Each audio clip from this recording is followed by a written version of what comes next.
오늘 본문 잠언 13장 역시 여러 가지 가르침이 섞여 있습니다. 그러나 그 가르침을 몇 가지 주제 혹은 중요 단어로 나눌 수 있습니다. 첫 번째로 입에 대한 가르침으로 구분할 수 있습니다. 사람은 입의 열매로 복록을 누린다는 말씀과 입을 지키는 자는 자기의 생명을 보존한다는 2절과 3절의 말씀을 연결시킬 수 있습니다. 하지만 3절 뒷부분에서 알려주듯 입술을 크게 벌리는 자, 즉 말을 함부로 아무렇게나 하는 사람은 멸망하게 되어 있다고도 알려줍니다. 여기서 사람이 입으로 복을 누리고 생명을 보존한다는 점, 즉 그만큼 말이 중요하다는 점을 알려줍니다. 두 번째는 의인과 악인에 대한 가르침입니다. 5절을 보면 의인은 거짓말을 미워하나 악인은 행위가 흉악하여 부끄러운 데 이른다고 알려줍니다. 9절에서는 의인의 빛은 환하게 빛나고 악인의 등불은 꺼진다고 설명합니다. 25절을 보면 의인은 포식하여도 악인의 배는 줄인다고 주장합니다. 이러한 가르침을 보면 의인은 이 땅에서 진실되고 어둠을 밝히며 또한 걱정 없이 먹고 살 수 있지만 악인은 잘못된 길로 가고 그 생명이 위태롭고 심지어 먹는 문제도 해결하지 못할 때가 있음을 깨닫게 됩니다. 세 번째는 재물에 대한 것입니다. 7절을 보면 스스로 부한 채 하여도 아무것도 없는 자가 있고 스스로 가난한 채 하여도 재물이 많은 자가 있다고 알려줍니다.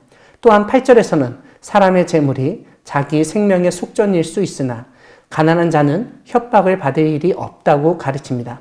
특별히 7절의 말씀은 이 세상에서 사람이 외모로 판단하기에 겉모습으로 사람들을 속이는 것이 가능하다는 점을 알려줍니다. 즉 돈도 없는 사람이 외제차를 타거나 비싼 옷과 신발, 시계를 차고 다니며 자신이 부자처럼 행세할 수 있습니다. 이와 달리 정말 돈이 없는 것처럼 옷도 잘 못 입고 비싼 음식을 사 먹지도 못하는 사람이 알고 보니 엄청난 부자일 수도 있다는 말입니다. 그리고 8절이 알려주듯 이 세상에서 돈이 많으면 든든하고 어려울 때 큰 도움이 될 수 있지만 돈이 없는 사람은 돈 많은 사람이 겪을 어려움을 아예 겪지 않는다는 점을 깨닫게 됩니다.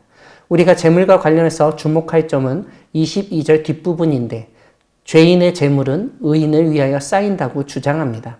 이것은 죄인은 곧 죽을 인생이고 그가 쌓은 재물은 의인들에게 돌아가게 되어 있다는 뜻입니다. 네 번째는 지혜입니다. 14절에서 지혜 있는 자의 교훈은 생명의 샘으로 사망의 그물에서 벗어나게 한다고 알려줍니다.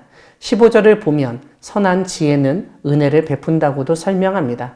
20절에서는 지혜로운 자와 동행하면 지혜를 얻게 된다고도 주장합니다. 우리가 계속 살펴보고 있지만 잠언은 지혜가 우리의 삶, 특별히 생명과 밀접한 관계가 있다는 점을 강조하고 있습니다. 이러한 지혜가 없는 미련한 자는 어려움을 겪고 심지어 죽을 수밖에 없다는 점을 알려줍니다.